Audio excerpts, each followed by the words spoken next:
Hi. How are we? Wonderful. That's positive. So today, I'm actually really excited about today's episode.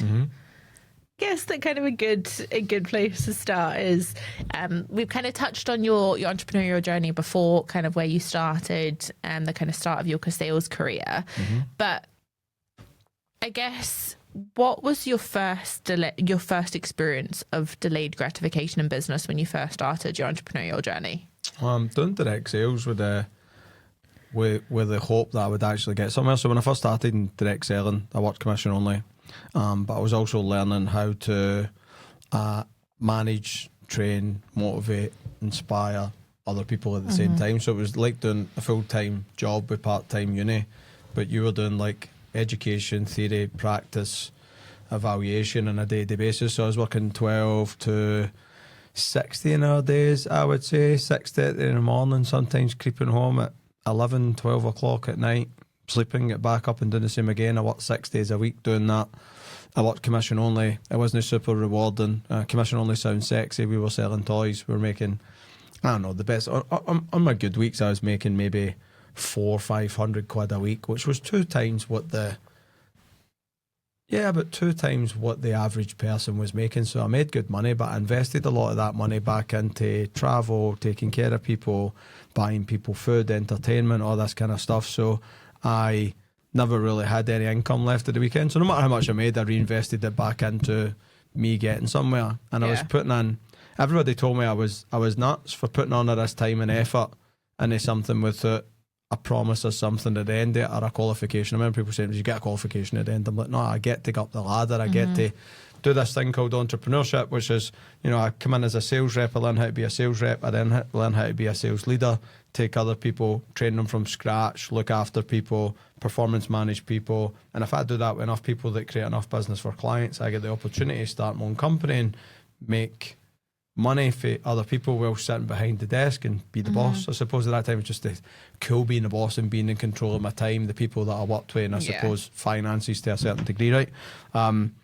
That was my first experience of delayed gratification, or even coming up with the term or being told about the term delayed gratification, because before that it was instant gratification. I'd done so many hours in a job, I got paid for it, and I got that maybe the next week, maybe at the end of the month, so that was it. But you could never, your first year in any entrepreneurship, if you try and justify how much money you make by the hours you're doing at that time, if I broke down the effort and hours that I did versus the money I got that first year, it was illegal what I was making. If you would put it in like an employee terms, right? It says I basically was working just to put enough food on the table and just to pay bills and no more, because every extra penny went back into things. So it's this, we had this thing in my head that all the work, I still have this just now, all the work I'm doing just now I'll get paid for in 5 years. So when I have even now to this time, when I have a big, I suppose, financial moment or something really cool happens, I think back to something that was really painful 5 years ago I went through, and I'm like, I get paid for that. So that thing we done, the lockdown thing, I think of that quite often when I get big wins, and the big wins I'm trying to get this year are because I'm still thinking I'm owed money for that. Do you know what I mean? That was delayed gratification, because we worked all the way through that. We had to pivot, we had to do loads of stuff, and I'm like, all right, I'm going to make no money, so I would experience that again. Then to make no money, but in 5 years, I'm getting myself in a position that justifies me going through this. So delayed gratification is taking yourself away from being an employee mindset, which is I do so much work, I get paid a certain amount of money, and putting in an entrepreneurial mindset. But I learned that at the beginning of my sales career. If it had just been a sales career, then I wouldn't thought about that. But because I was trying to learn all this other stuff on top, I was having to come in way earlier and stay way later, because I had to do my job and my sales that made me money, but I had to learn all this other stuff out with that I wasn't making any money from. So that was my first experience of delayed gratification. Yeah, and I do think delayed gratification is very tied obviously to kind of long-term success then, and the long-term success that you can have in your career. But what about, and this is something that we talk about a lot as well, like you will very often hear the phrase quick wins. So something, there'll be some things in life that are quick wins, so you can kind of put your focus and energy on that. But sometimes there'll be things that it's like, okay, this isn't a quick win, this is going to be something more long-term. How do you go about figuring out whether you should go down the quick win route, or that there's something that's not going to have the biggest payoff right now, but it would be better long term? How do you distinguish between the two and decide which path to take?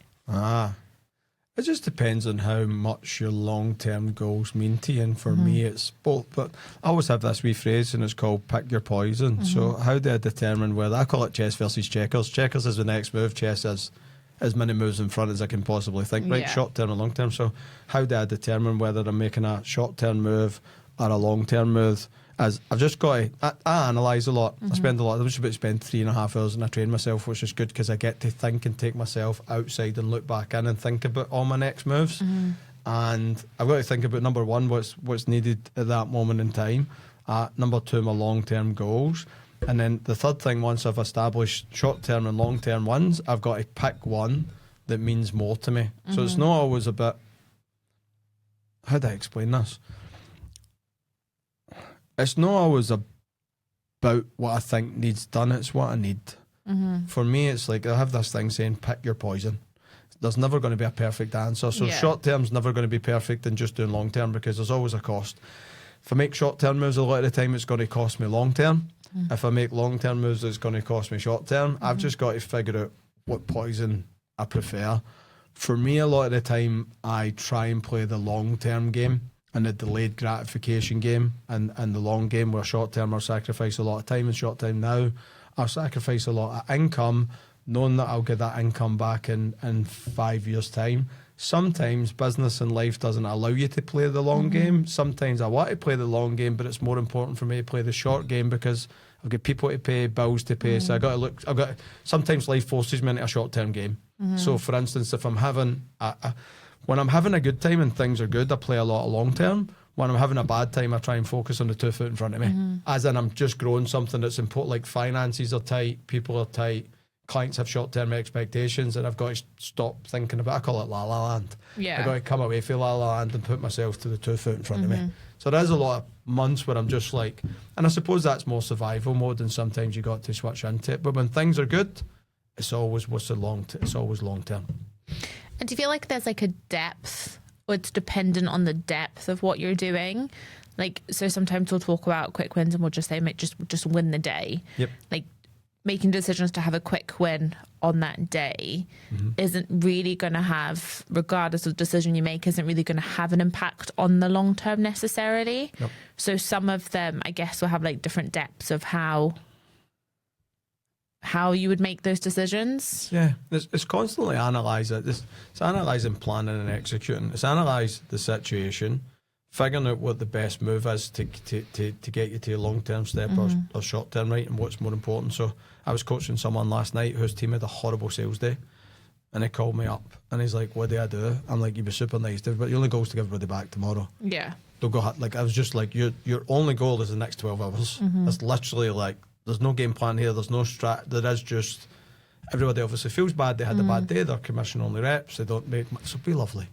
Like, be nice to them. And that's a very short term move. Long term would have been, okay, let's get them on a boardroom and sit down and talk through this day and strategically plan how that never happens again. But again, just the situation, because it was a lot of uncontrollables with that group.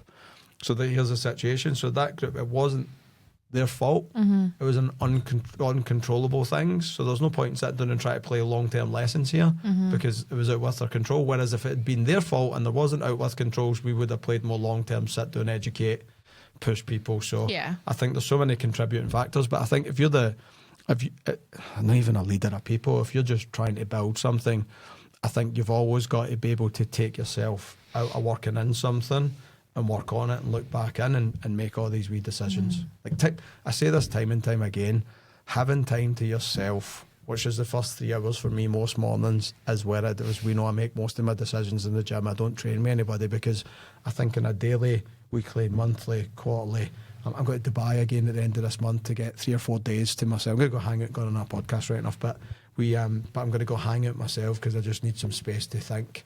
So I think being able to think and analyse the situation, figure out short-term moves and long-term, what's the pros and cons to both, and then pick what one is the best move for you. You got to do that on a daily basis.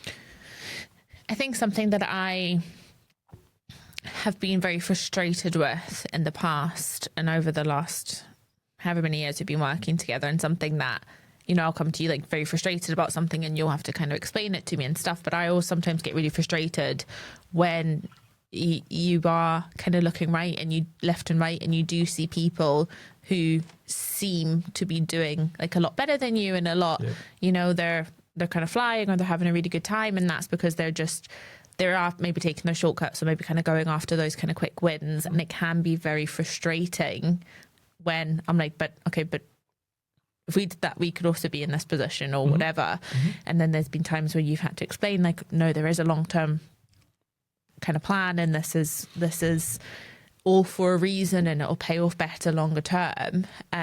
What would your advice be to people dealing with those frustrations of seeing others either take their shortcuts or kind of bank all those quick wins, so seem like they are doing really well, when you're trying to focus on the long term?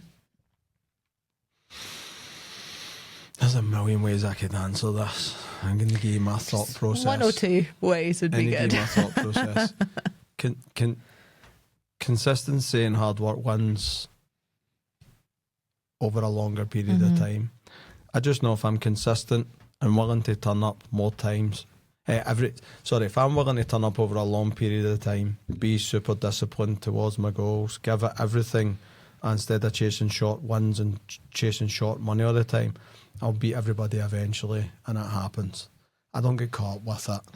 I don't get caught up with the, I don't. I need to think, it's kind of like health, right? I need it to be consistent and sustainable. I think a lot of the time when you chase short money, it's you use energy and you take a dip. It's a crash diet. Yeah, the person that crash diet just lost a stone, but I've never done that. I've been, you know, sometimes I get really frustrated with my weight, and I'm like, can I just stay off carbs for like 30 days? And my health coach is like, you can if you want, but that's not the long term. So he's like, I always try and chase these wee short term wins. Like, can I not just? And he's like, you can if you want, but it won't last. So I think when you're building something, you have to build it properly. Let's use an example: a rush in a house, right? There's an old story about this the famous Italian architect. I've not told this story in years actually. And they built houses for years and years and years and years, and they built all the best quality houses and was like top of the game. Like, this was who the rich people got to build the houses. He retired. A year after his retirement, he got a message for the company he retired from: can you do one more job for us? And the guy's like fighting it. But anyway, they manage eventually to twist his arm and get him to do the job. But he's pissed off, he's retired, he's angry, goes back and does this frustrated, and so he cuts corners, he doesn't get the best materials, he hires the first builders he can get, he has no patience with any of this stuff, and builds a house. And so he does the house grudgingly, builds a house, and then obviously, because he's the architect, he's the guy that designs and gets all these houses built. He goes to all the reviews, and they invite him to the review, and when they revealed the person that get in the house, it was him, and he realised he'd fucked it, because for the first time in his life he'd rushed it and not took the proper time it took to build something, and he actually had to knock the house down and start the house again. And the whole point of that meeting is foundations and getting it right. So if you build something slowly but surely and properly, you're not going to have to go back and rebuild that again at some point. So I find people that chase short-term wins keep having to go back and do that. So they're redoing the same thing, and those are the people who get burnt out eventually, because they are doing this and they're doing they're chasing stuff all the time. Think about the phrase chasing stuff. Chasing means fast. If I say somebody was chasing somebody, how would you imagine them moving? Yeah, very fast. Right, and you're exerting a lot of energy if you have to keep doing that again and again and again and again, and then the person in the background who looks like they've not actually chased anything, just cool, calm and collective, who's been slowly but surely building something that's worthwhile, the further on they get, the less energy they have to use, and the more meaningful and the more solid that thing will be, if that makes sense. There's another example in my housing estate where I grew up. They actually had to pay, I think about 3 or 4 of my mates were involved with us, but there was 2 streets where I grew up where 30 years later the houses started sinking, because the builders apparently had to hit a certain deadline and rush the foundations, and 30 years later that same builder had to pay for people to move out houses and go back in and rebuild new houses for everybody. So there's all these new houses in the estate I grew up, because the other houses, my mate was one, I think back in the day in the 90s they got like 10 grand to move out, plus a new house somewhere else, and plus a new house built and back in again. So I'm a big believer in, if I do that, if I take my time with things and I don't look left or right, because it's easy to look left and right and get caught with everybody, but I just know if I'm doing the right thing every day, if I'm progressing just a tiny wee bit every single week, and I'm getting closer to where I'm going, and I know I'll get there eventually, I don't get caught up with what's happening left or right. It's dead easy to get caught up with that and get caught up with this, with they call it the Jones effect, which is, oh, they got a car, I need a car, and they're moving fast and maybe do that. It's got to the gym and seeing the guy who's jacked, who's full of steroids, right? It's tempting to go take a jag and fill your style with steroids, but when you're 16, you die of a heart attack, you regret it. Yeah. What would you say then? Because I do think kind of when you are playing sort of the long-term game, I do think there are certain kind of mental challenges that come with that then. So what would your advice be to cope with those kind of mental challenges that you will face when you are kind of working towards that long-term gratification and that kind of more long-term picture? My honest advice on dealing with any mental state is just train your mind to be solid. Again, we're going to go back to training here. The 3-day fast. I'm doing a 3-day fast this week, and a huge part of why I'm doing a 3-day fast is because I can't think of anything worse than doing a 3-day fast. Huge part of why I stay in a sauna for 30 minutes at 90, 100 degrees is because I don't want to stay in a sauna. Huge part of me getting in a cold plunge is because I can't think of anything worse than going in cold water on a cold day. And it's not yes, there's a load of physical benefits to that, but a lot of the game I play with myself is building up my resilience and my discipline in my spare time, so that when I get to work, I have a capacity to deal with all the problems that are going to come with that. I think 99% of what you're going to deal with being an entrepreneur is your own head, and 1% is going to be everything else. It's going to be your own head, not everybody else's. So I think finding ways to build up resilience and mental discipline, and testing yourself, and really look at your discipline and your mental state as a muscle, right? If you don't exercise it and practice it away from real life situations, when you get into those real life situations to build, you might fold quite quickly. Like if I don't practice boxing and I go in a boxing ring, I've no practice it, and I want to just practice in the fight, I'm going to get knocked out pretty quickly.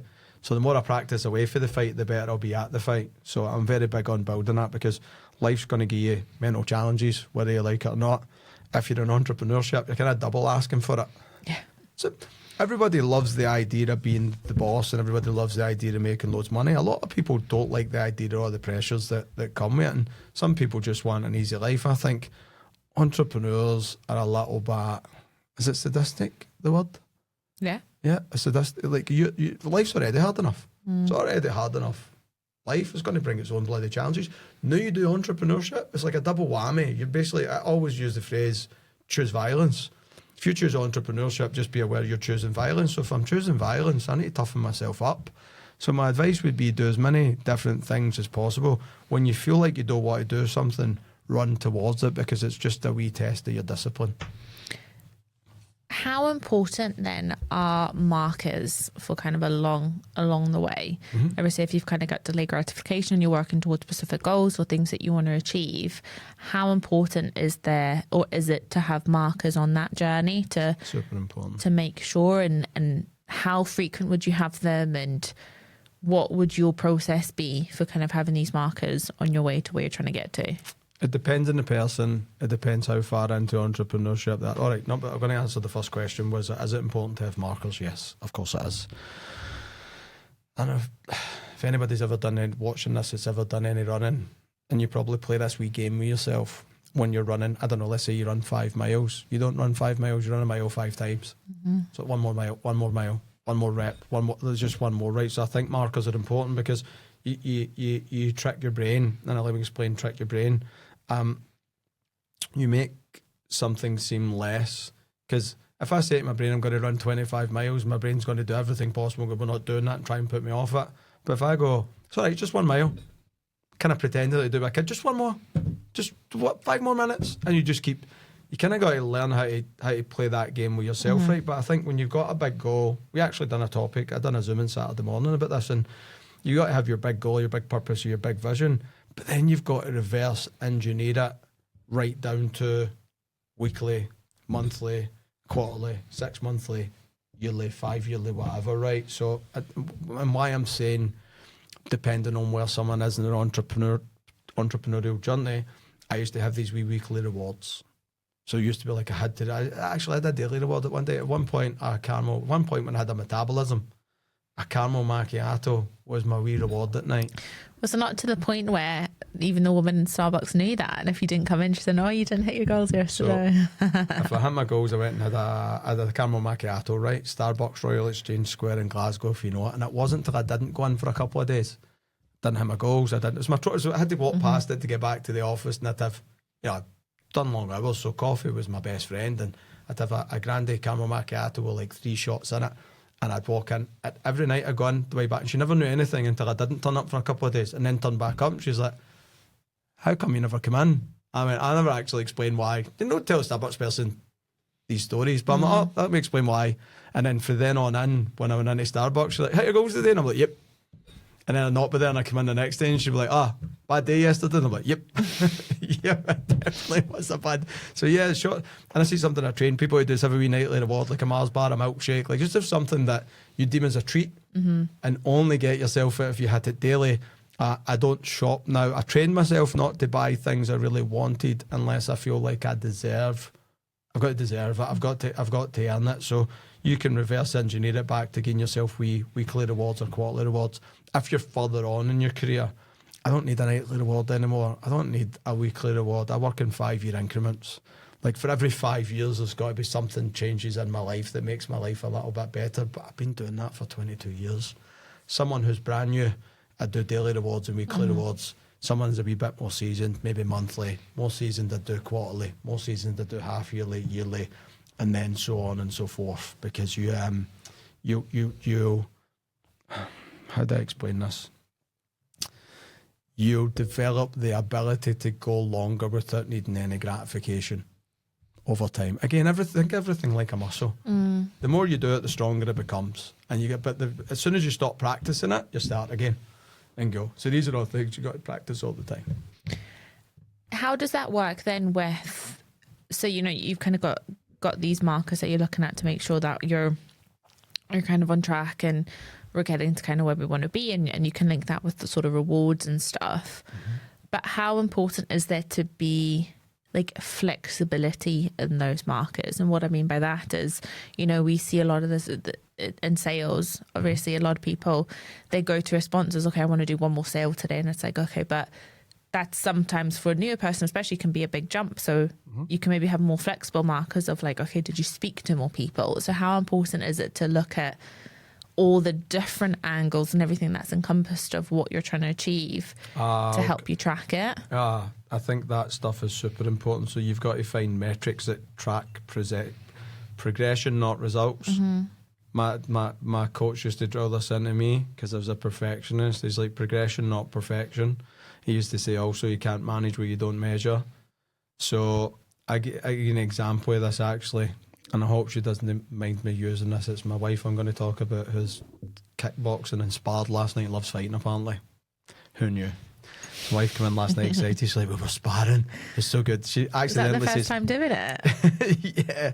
She says to me last night, "Will you spar with me at the weekend?" No. I went, "What? I will hurt you, babe." I'm like, and she went, "I mean, take me in the pads." And I'm like, I would just actually hurt you. Kick and punch you. Yeah, I'm like, you can get tucked into me if you want. I'll just curl up and let her kick me and whatever. Right? But anyway, so she's doing it just now. She got quite frustrated because she's looking at the scales, and I'm like, don't look at the scales. You got to measure your body metrics. You got because you might aesthetically not look different outside, and the scale might not say anything any different, but internally, if you do a body composition scan, you might be losing 1% of body fat every week, but that body fat weight's being replaced by muscle you're gaining by it might.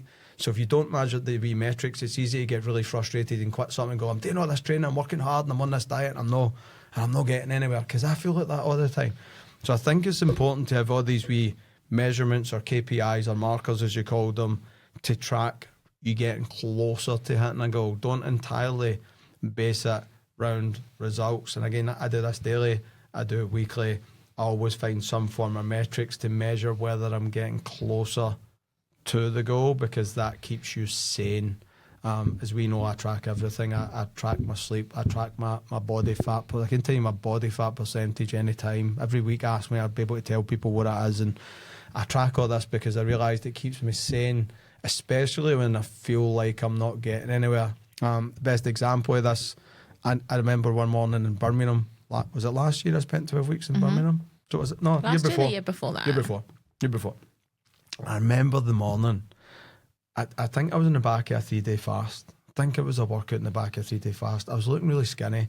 I looked quite weak. I remember looking at myself in the mirror, and I just remember totally not liking what I seen. And I'd been working so hard and training so hard, and we were trying to reach this body fat goal, and I was exhausted, tired, hungry, and I was not in a good mood. And I remember, we'll swear again, I remember in the gym just going, fuck this, I'm done. And I'm like, I'm not doing this. And I started planning the message to my health coach about quitting. I'm like, I'm not fucking doing it. I'm starving myself. I don't like what I see. I'm getting nowhere. And I went to walk out, and there was a body scan on the left-hand side. And this is when I got reminded of the importance of having these wee markers and KPIs and actually paying attention to those and not the end result. And or how you feel or what your opinion is, because numbers don't lie, people do, right? Because I felt like I wasn't getting anywhere. I didn't know. So anyway, there's a wee body composition scan. You stand on it, you grip it, it does it. And I remember it come up and telling me things I wanted to hear. Like, it told me that I'd lost all this body fat internally, right? That I'd dropped all the stuff I was trying to drop. And it told me such good news that I questioned at work. And there was a PT beside me. And I said, genuinely, I says to the boy, excuse me, when was the last time this was calibrated? Like, does it work properly? And he's like, got calibrated 3 days ago, mate. It works fine. Why is it telling you stuff you don't want to hear? And I'm like, quite the opposite, mate. And he's like, that's good, is it not? And I'm like, fucking, that's really good. Yeah, it is actually. And I skipped back out the gym and I messaged my health coach. I'm like, I fucking love this. And I was quitting 2 minutes ago. Yeah. So I think you've got to have these wee metrics to keep you sane when you're on an entrepreneurial journey, to show you that. I have this conversation with a lot of entrepreneurs all the time. They're like, but I'm not getting the results I want. I'm like, but look at your conversations with sales. Let's just take a sales guy, for instance, or sales girl, right? Your conversations got further along. They're like, yeah, but. And I'm like, no, yeah, but. Are you closer now than you were yesterday? And they go, yeah. And I went, good. So let's get closer again today than we were. I get closer for tomorrow than we were today. Let's do that. And I have to drill this progression, no perfection, into people, because entrepreneurial people are results-driven people, but that's also really bad for them sometimes if they don't have all these wee markers, because they get really frustrated because they're not going to result, because you're not going to result. It reminds me of this wee picture you see on Instagram, and it's a wee guy digging for gold, and he's this away and he walks away from it, and it's like you never know how close you are, and you just never do. It's that power of one more day, right? Yeah. It's all right. Look, all right, I'm getting a wee bit better. I'll go one more day. And just tricking yourself into doing that. But yeah, I think having wee markers and measurements, or KPIs, people call them key performance indicators, are key for you. So take your big long-term goal, your vision for where you want to go, track it back, set some rewards along the way, but figure out how to track you and how to track improvement down to the finest little bit, down to a day-to-day basis if you can. Because again, I think the most important thing is it keeps you sane, because you see that you're going in the right direction. Yeah. Even if you don't feel like you're getting there as quick as you can, which happens loads, you'll very seldom get to where you want to go in the time frame you thought you were going to get there. But we over exaggerate how quick we can get things done. Right? We're capable of so much, but I have a game plan. I have a time frame, but I'm open to change. And by change, I mean if I'm still progressing, and I'm still going the right direction, but I'm getting there slower, but I'm giving it everything I can. That's just the time frame it's going to take me. Yeah. So I would say it keeps you sane. Stops me quitting loads. Well, that's positive. Stops me quitting lots and lots and lots. And that is a superpower in entrepreneurship. It's just no quitting when you feel like it. Yeah, true. One more day. The amount of people that you hear, like stories of like super successful entrepreneurs that had like the big breakthrough when they're at that point of wanting to quit. They reckon when you feel your worst is you're your closest. Yeah. Surely there's like science behind that. Like there must be, because it can't be a coincidence. And it's again another quote I've seen that says when you feel your worst, you're your closest to success. So that's our conversion rate optimization marketing company. That's a mouthful. Our CRO company for those of you who understand the jargon. I quit that every week. Every week my wife would say to me, "You'll regret it." 'Cause every Sunday I'm like, fuck this, I'm out. It was costing me money to build it, like any business, right? Cost you money, cost you time. And I'm like, fuck this, I'm done. I think Harris and I argued in a Zoom one day, and both says, I'm both out. quit at one point. We both quit for 10 minutes on a Sunday and quit. And it was so funny because I kept saying, one more week, still one more day. It was, again, a week. All right, one more week. Okay, I'll spend money one more week. And then when it kicks in, and now it's quite funny because it's starting to it's took a lot of traction. It's gone the right way. It's got to be a much bigger business than I suppose we first anticipated. I thought it became a lot more ambitious as our confidence grew.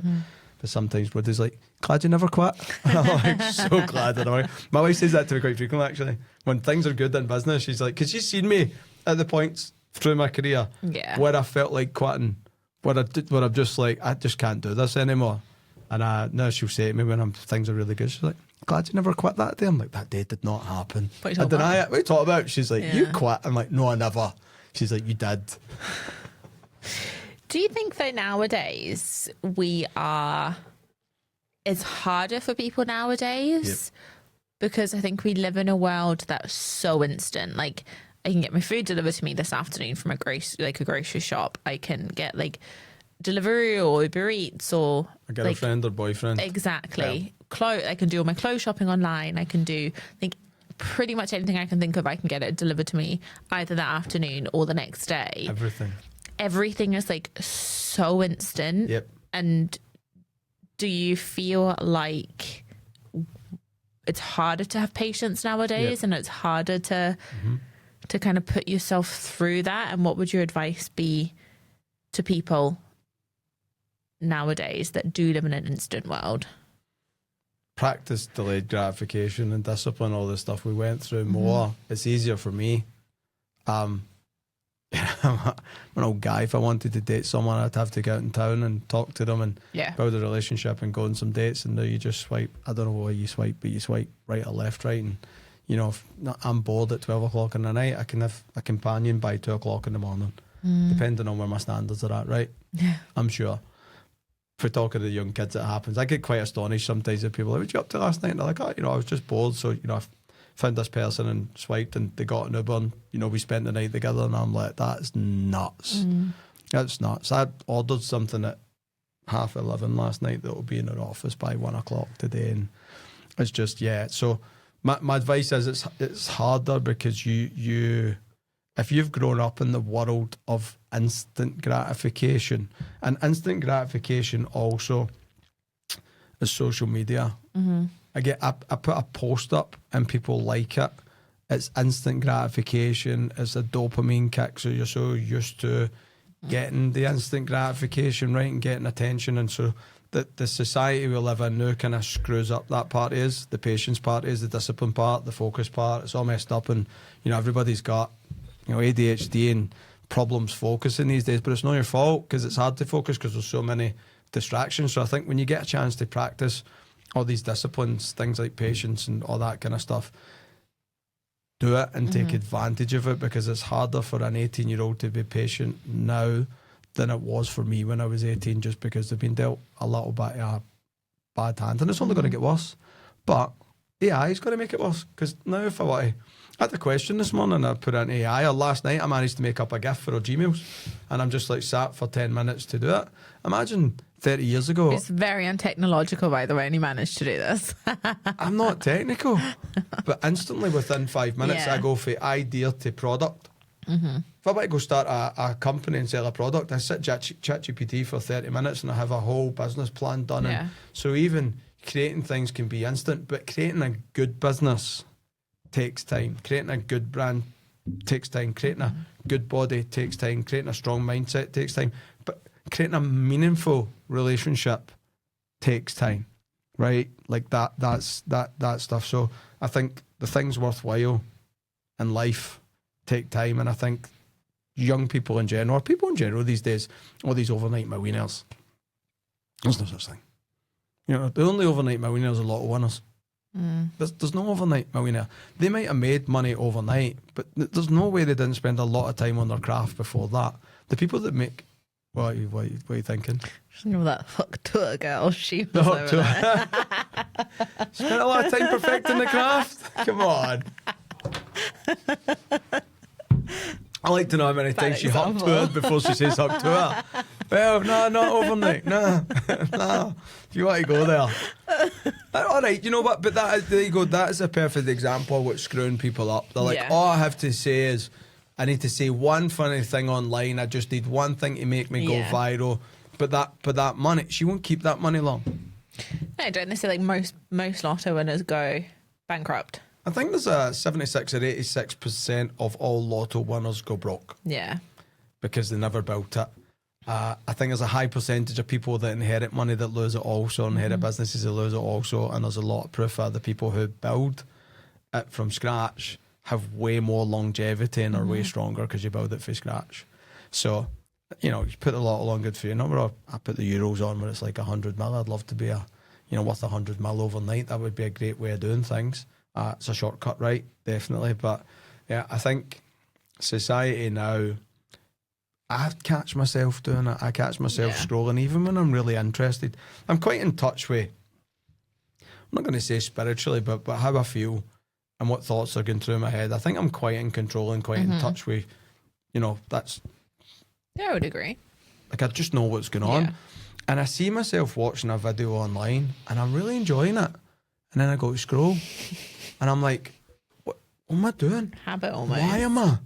No, I want it, but I have to really work Yeah. not to scroll, and I'm enjoying the content, but it's a 3-minute long video, and there's about, the average person has about a 30 to 45 minute attention span. My little girl's getting tutoring for her Nat 5s just now, right? Right. And so she's getting tutored off a woman who's a head teacher at a school, but a biology teacher, and she was studying.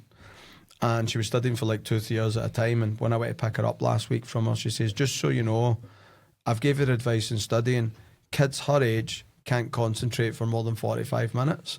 If she doesn't take a break after 45 minutes, her brain will not retain information. She went, the kids these days, 45-minute window max. And she's an A-level kid. Like, she's a really smart kid. So she's an above average IQ and capacity for retaining information. And her words were, kids these days' brains don't have the capacity to take in information after 45 minutes. That's nuts. Even just like a need to retain information though. Like I saw a stat the other day and I can't remember the numbers at all. But it's like nowadays we don't need to remember anything. No, we don't. Because we can just Google it or chat GPT it. We don't need to if you still Google, remember anything. So it's like, age. well, what's like our brains are just so different and everything is so instant. True. You don't need to retain anything. I don't need to remember. No. That's nuts. It is. And I saw a video, this is off topic, but we are. I saw a video the other day of a kid like losing his mind because he was watching normal TV and there's adverts and he was like really annoyed that he couldn't skip. My kids won't watch like adverts. This was like I don't know, this kid was maybe like 4 or 5 and couldn't get their head around an advert that you can't skip. Yeah, my kids. Which I think is like the perfect example. Yep. And it's only going to get worse. Like it's only going to get worse of how instant things are. Yeah. Yeah, you'll get same day soon with drones and all the rest of it in 10 years.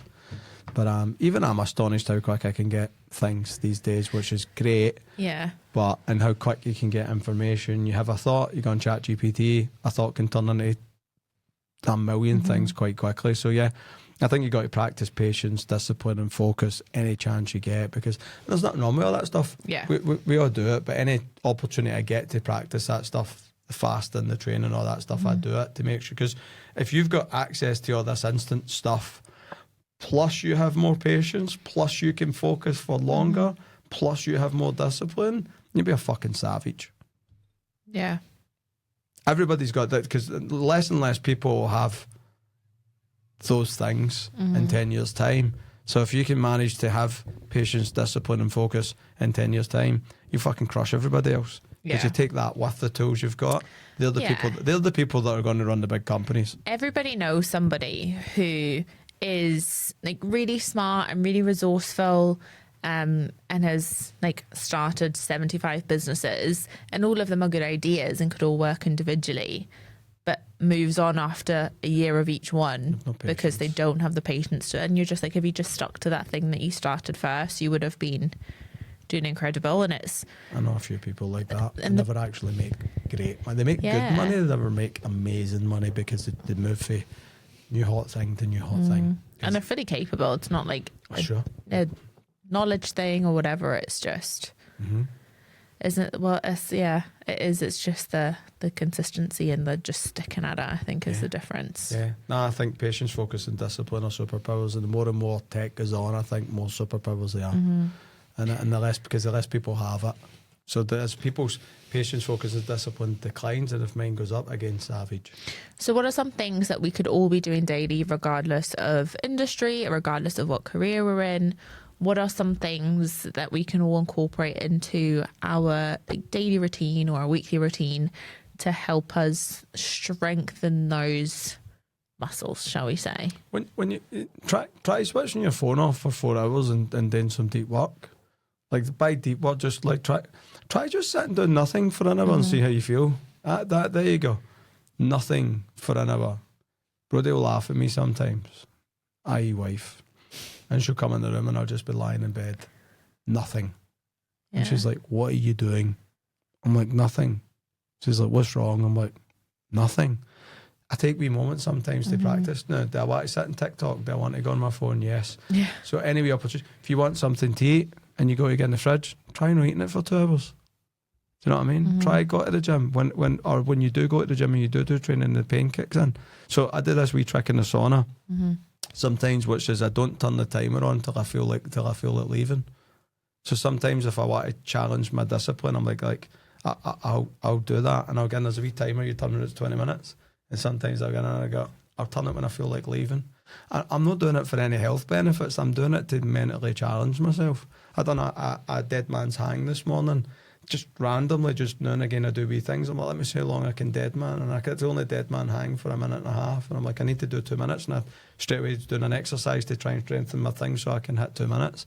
I'm just, because it's painful. So it's just a wee stupid test just to test those things. But the focus, I would say, get your phone off. Patience, you just have to practice and keep telling yourself all the time that good things take time. There's still some things in life that can't be hurried up. And then discipline is just, even silly things like when you go to grab the bar of chocolate, grab the fruit. And that's you being disciplined, right? That stuff, getting up on your first alarm, I think is probably the biggest and quickest hack you could do for discipline, because nobody wants to get up on the first alarm. So try and get up on your first alarm. Try and do it once a week to start, then twice a week, then 3 times, then 4 times. And you don't have to do all this stuff all the time, but just odd during the life when you get a wee chance to practice. So when I'm really thirsty sometimes as well, when my mouth's dry, I see how long I can go without water. And this is going to sound really silly. Sometimes when I need to go to the bathroom, I want to see how long it will take me before I really have to go and I play the game. And then you do a dance. And then you see me dancing and you'll go, you see me do this all the time. What am I doing? If I really want to do something, I stop myself doing it and seeing how long mentally I can stop myself doing it. I don't really have to go. It would just make me feel better if I went. I don't really have to eat. It would just make me feel better if I ate. So it's just having that. It's just all the wee things for me are just practicing my ability to be disciplined when I need to be. You don't have to be disciplined all the time, but you have to be able to switch it on when needed. So if I need to focus to get forward, I need to be able to know that if I want to be focused to put my phone away, I'm not addicted to my phone and I can put it away. If I have to be disciplined, I can push myself. If I have to endure some pain, some mental pain, then I can endure it if needed. It's no saying I need to put myself through this all the time. I just want to be ready for it. Yeah. What was it Bruce Lee says? Someone asked Bruce Lee was a pacifist. Did you know that? I don't know what that means. Didn't like fighting. Right. Didn't like violence. Wasn't aggressive. Is martial artist, Bruce Lee. And he's warrior, like one of the most famous martial artists and warriors ever to live. If not probably the, right? And a journalist says to him once, why are you so focused on fighting if you're someone who is a pacifist and you're against all that stuff? It's quite weird. And he says this wee phrase, and I suppose you can put it like this: I'm practicing all this stuff so that when I need it, I can use it if I need it, right? So it's things I have there to use when needed, when it's going to benefit. Doesn't mean you have to do it all the time, right? And he says, let me get the quote right. I'd rather